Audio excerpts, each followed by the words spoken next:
Hello guys, ഞാനിന്ന് വന്നിരിക്കുന്നത് കുനുമാവ് എന്ന സ്ഥലത്ത് മാണീസ് ഹോട്ടലിലാണ്. അവിടുത്തെ ബിരിയാണി എങ്ങനെയുണ്ടെന്ന് നമുക്കൊന്ന് നോക്കാം. അവിടുത്തെ പാചകങ്ങളൊന്ന് കാണാം. അപ്പോൾ നമുക്ക് ഹോട്ടലിൻ്റെ ഫ്രണ്ട് ഒന്ന് കാണാം. ഹോട്ടലിൻ്റെ ഫ്രണ്ട് പാർക്കിംഗ് സൗകര്യങ്ങളൊക്കെ ഉണ്ട് ഗായ്സ്.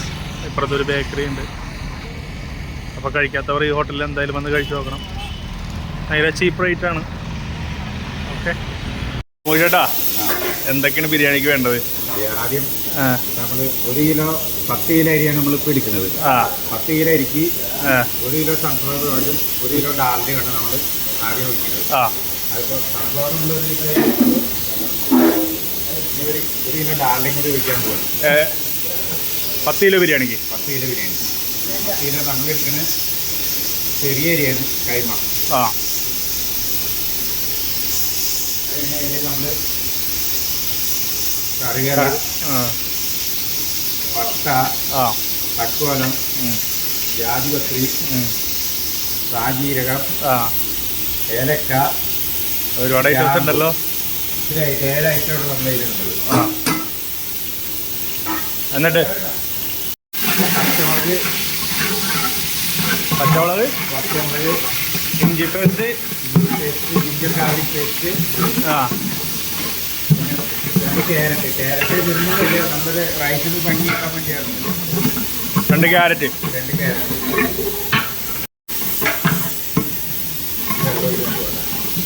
അപ്പോൾ ഇനി വെള്ളം ഒഴിക്കാൻ പോയിണ്.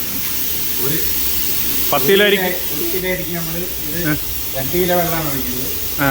അപ്പോൾ 10 കിലോ അരിക്ക് നമ്മൾ 20 ലിറ്റർ വെള്ളം ഒഴിക്കുന്നത്. 20 ലിറ്റർ. ഓക്കെ. കാണാൻ തന്നെ എന്താ പറ്റും. ഇതിനിടയിൽ ചിക്കൻ വറക്കുന്നുണ്ടേ. ബിരിയാണിക്കുള്ള ചിക്കനാണ്, അത് വറുത്തുകൊണ്ടിരിപ്പുണ്ട് ഇവിടെ. എല്ലാ പണിയും പുള്ളി ഒറ്റക്കാണ് മാനേജ് ചെയ്യണത് അല്ലേ? ഭയങ്കര കൈപ്പുണ്യമാണെന്നാണ് കേട്ടത്. നമുക്കൊന്ന് കഴിച്ചു നോക്കാം കേട്ടോ. ഇപ്പോൾ വെള്ളം പിടിക്കുകയാണ്. ചിക്കൻ്റെ ഒക്കെ മസാല വരച്ചതുണ്ട. 20 20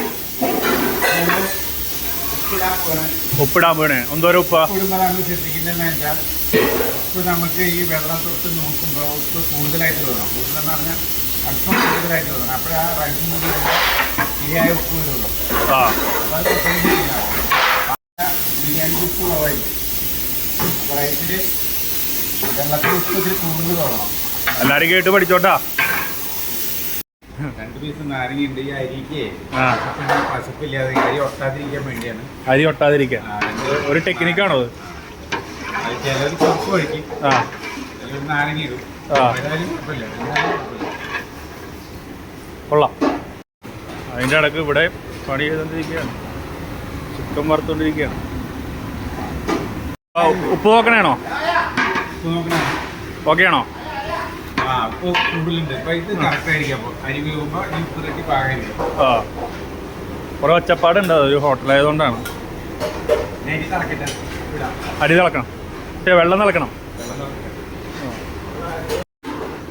മൂടി വെക്കാൻ പോകണോ? ഇനി അരി ഇടുമ്പോഴേക്കും ഇനിയും ഉപ്പിടണോ? ഇനി ഉപ്പ് വേണ്ട. എന്താ സംഭവം? ചിക്കൻ കറിക്കുള്ള ഗ്രേവിയോ? ചിക്കൻ റോസ്റ്റിനുള്ള ഗ്രേവി. അത് നമുക്ക് അടുത്തായി ചെയ്യാം. ഇതാണ് ബിരിയാണിയുടെ ചിക്കൻ. ഇവിടെ വറുത്തിട്ടാണല്ലേ കറിയാക്കുന്നത്. ഇവിടെ ഫ്രൈ ചെയ്തിട്ടാണ് ഗ്രേവിയിലേക്ക് ഒഴിക്കുന്നത്. ചിക്കൻ റോസ്റ്റാണ്. ഇപ്പൊ മോശാന്റെ ഇവിടെ പണി കയറിയിട്ട് എത്ര കൊല്ലമായി? ഞാൻ ഇവിടെ പണി കയറിയിട്ട് 19 വർഷമായി. 19 വർഷം. ഈ കടക്ക് എത്ര പ്രായമുണ്ട്? ഈ കടക്ക് 45 കൊല്ലത്തെ പഴക്കം. 45 കൊല്ലത്തെ പഴക്കമുണ്ട്. 3 സ്ഥലത്തായിട്ട്. അതായത് ഈ കട 3 സ്ഥലത്തായിട്ട് പോകുന്നതാണ്. ഈ കടയിൽ 25 വർഷം ഇവിടെ വെച്ചായിരുന്നു. അത് നമ്മുടെ 50 കിലോ റൈസ് വെച്ച് നാട്ടുകാർക്കെല്ലാം ഫ്രീ ആയിട്ട് കൊടുത്തു. കസ്റ്റമേഴ്സിന്. അടിപൊളി കേട്ടോ ഗൈസ്. അപ്പം ഇനി പറയണ്ടല്ലോ ഇവിടുത്തെ ഫുഡിൻ്റെ മഹത്വം. അപ്പോൾ ഒന്ന് ട്രൈ ചെയ്ത് നോക്കണല്ലേ തെറ്റില്ല. ഇവിടെ ഫ്രീസറോ ഫ്രിഡ്ജോ ഇല്ല. അതായത് പഴയ സാധനം ഒന്നും ഇവിടെ ഉണ്ടാവില്ല.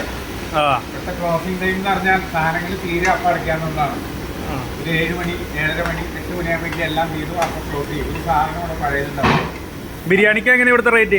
ബിരിയാണി ഏറ്റവും വിലക്കുറവിന് കൊടുക്കുന്ന ഹോട്ടലാണത്. 120 രൂപ ചിക്കൻ ബിരിയാണി. എന്നാ പോലെ ബീഫ് ഫ്രൈ. 50 രൂപയുടെ പ്ലേറ്റ് ബീഫ് ഫ്രൈ. ഇതാണ് ബീഫ് ഫ്രൈ. 50 രൂപയ്ക്ക് ഈ ഇന്ത്യയിൽ എവിടെയും കിട്ടില്ല ബീഫ് ഫ്രൈ. നല്ല സോഫ്റ്റാണ് തോന്നുന്നു ഗൈസ്, അടിപൊളി. 80 രൂപയുള്ള ഒരു പ്ലേറ്റ്. അതുപോലെ കറികളൊക്കെ വിലക്കുറവാണ്, സാധാരണക്കാർക്ക് ഇത് കഴിക്കാൻ പറ്റിയ ഹോട്ടലാണ്. ഒരു കണ്ടക്കറി എന്ന് പറഞ്ഞാൽ 20 രൂപയുള്ളൂ, ഒരു മുട്ടക്കറി 25 രൂപയുള്ളൂ.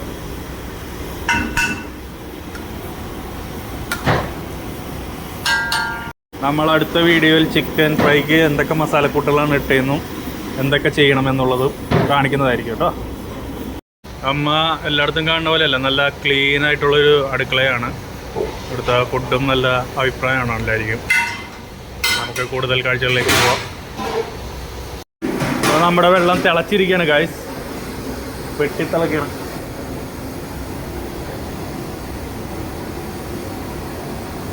ആഹാ, നല്ല പ്രത്യേകതര ഒരു സ്മെല്ലാണ്. നല്ല പേര് കേട്ട ഹോട്ടലാണ്. ഗൂഗിളിൽ സെർച്ച് ചെയ്ത് കഴിഞ്ഞാൽ ലൊക്കേഷൻ കിട്ടുന്നതായിരിക്കും. മാണീസ് ഹോട്ടൽ കുനമ്മാവ് എന്ന് സെർച്ച് ചെയ്താൽ മതി. നല്ല നല്ല സ്മെല്ലാണ് ഗൈസ്, ഒരു രക്ഷയില്ല. മല്ലിയും പുതിന 150 ഗ്രാം മല്ലിയും 150 ഗ്രാം പുതിനയാണ് ഉള്ളത്. ആ, മല്ലിയില ഇട്ടിട്ടുണ്ട് ഗൈസ്. പുതിനയില മല്ലിയില എത്ര കിലോ ആയിരിക്കാണ്? 10 കിലോ ആയിരിക്കും. 150 ഗ്രാം മല്ലിയിലയും 150 ഗ്രാം പുതിനയും. അരിയുടെയാണ്. 20 കിലോ അരി അല്ലേ? 10 കിലോ അരി.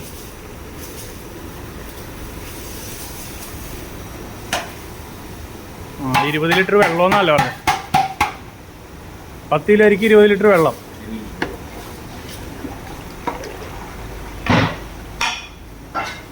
ഈ അരിക്കേണ്ട, ചില അരിക്ക് ഇതിന് കുറവ് വെള്ളം മതി. ഇത് ഞങ്ങൾ ഉപയോഗിക്കുന്ന അരിക്ക് 20 ലിറ്റർ. അരി ഇത്തിരി കൂടി കൂടുമ്പോൾ പിന്നെയും വെള്ളം കുറയണ്ട. ഒരു 20 കിലോ അരിയൊക്കെ ആണെങ്കിൽ 40 കിലോ വെള്ളം വേണ്ടി വരും. ഒരു 30-32 ലിറ്റർ വെള്ളം മതി.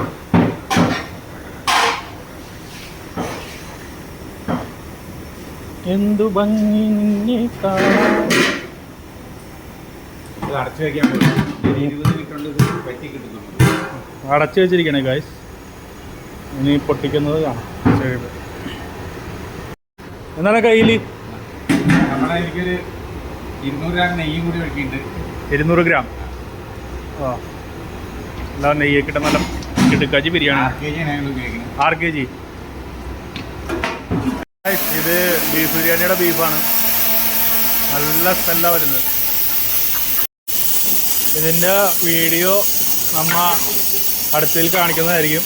ഇതൊരു രക്ഷയില്ലാത്ത ബീഫാട്ടോ. ചാപ്സാണ്, ബിരിയാണിയുടെ ചാപ്സാണ്. ഇത് തേങ്ങാപ്പാലൊക്കെ ഒഴിച്ചിട്ടുള്ളതല്ലേ? തേങ്ങാപ്പാലൊക്കെ ഒഴിച്ച് പച്ചമസാല എന്ന് പറഞ്ഞാൽ ഇഞ്ചി, വെളുത്തുള്ളി, പച്ചമുളക്, തൈര്, കുരുമുളക് പൊടി. മുളക് പൊടി ഇല്ല ഇതിൽ. മുളക് പൊടി ആഡ് ചെയ്യാത്തൊരു വിഭവമാണ്. ഇതെങ്ങനെ കാണിക്കണേന്നുള്ളത് അടുത്ത വീഡിയോയിൽ കാണിക്കാം. ഇപ്പോൾ നമുക്ക് ബിരിയാണി പൊട്ടിക്കാനായിട്ട് പോവാം. ബിരിയാണി പൊട്ടിക്കാൻ പോയാണ്. നമുക്ക് ബിരിയാണി പൊട്ടിക്കുന്നത് കാണാം. അടച്ച് പൂട്ടി വെച്ചേക്കായിരുന്നു അല്ലേ? ആഹാ, തുറക്കുമ്പോൾ തന്നെ ഒരു നല്ലതാണ് ഗൈസ്. വെള്ളമൊക്കെ പറ്റി നല്ല അടിപൊളിയായിട്ട് ഇരിപ്പുണ്ട്. അതെന്താ കിസ്മസാ? ആ, വറുത്ത സവാള. കാരണം അതിൻ്റെ ക്രിസ്പി നഷ്ടപ്പെടാതിരിക്കാനാണ്. അങ്ങനെ ക്രിസ്പി നഷ്ടപ്പെട്ടേ കഴിക്കുമ്പോൾ സ്റ്റിക്കുണ്ട്, അതില്ലാതിരിക്കാൻ വേണ്ടിയിട്ടുണ്ട്. ആ, അണ്ടിമുന്തിരിയൊക്കെ എന്തെങ്കിലും ധാരാളം ഇടും. ഇതിലൊന്നും ഒരു പിശക്കില്ല. ഓക്കെ ഗൈസ്, കഴിച്ച് നോക്കുമ്പോൾ നല്ല ടേസ്റ്റാണ്, ഒരു രക്ഷയില്ലാത്ത ടേസ്റ്റാണ്.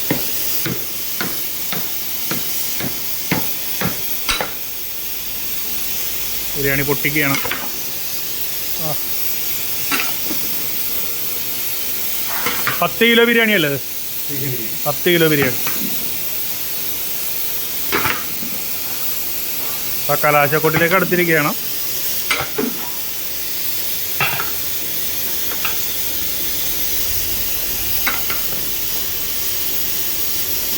പൊട്ടിക്കണ നല്ല പണിയുള്ള പരിപാടിയല്ലേ?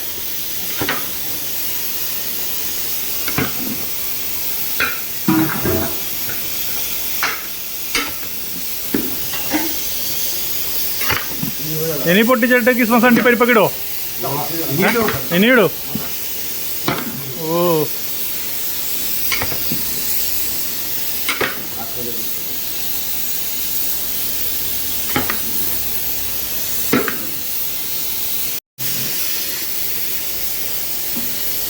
ഇതെന്താ സംഭവം?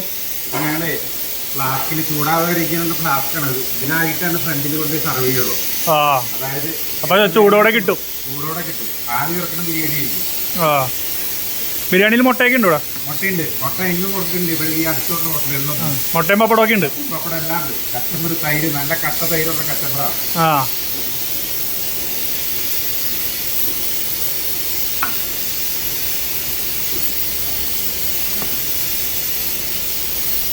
അപ്പോൾ ഫില്ല് ചെയ്ത് കഴിഞ്ഞ് അല്ലേ? ഇനി ഇതിലേക്ക് എന്തൊക്കെ ഇടണേ? സവാള വറുത്തത്, സവാള വറുത്തത്. പുള്ളി ഓടി നടന്ന് പണിയെടുക്കാണ് കാഴ്ച. മല്ലി, പുതിന, ആ,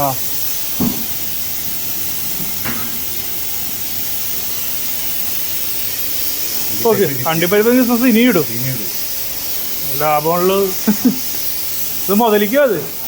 പിന്നെ ഞങ്ങളുടെ കസ്റ്റമേഴ്സിൻ്റെ നിസാര ലാഭം മാത്രമേ നോക്കിയിട്ടുള്ളൂ ഞങ്ങളുടെ പണിക്കാശ്. അപ്പോൾ ഗായ്സ്, അടുത്ത വിഭവമായിട്ട് കാണുമ്പോഴേക്കും ബൈ.